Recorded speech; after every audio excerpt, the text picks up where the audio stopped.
Okay. And if they come to you with, a bunch of credit card debt and, they each own their own car, do you ever get into the conversation of how that debt should be addressed? Do you even get in that into the weeds when it comes to that kind of stuff?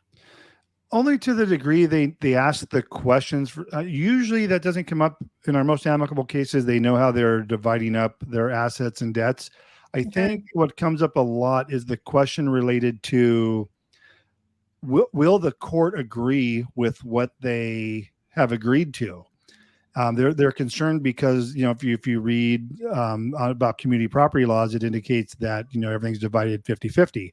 Hmm. That's the law. That's the case. If you were to go to trial, that's what the judge would use as a rule of thumb for dividing up your assets and debts. So that's a big concern people have. They say, like, they'll come to me and I'll give you, for instance, on the credit cards, they had 10 credit cards and maybe 10 bank accounts, and they some are with small balances, maybe a couple $100 to a couple $1,000, and every one of them being divided down the middle. They'll submit this to me, or maybe they try to do their own divorce prior, and that's what they are trying to submit.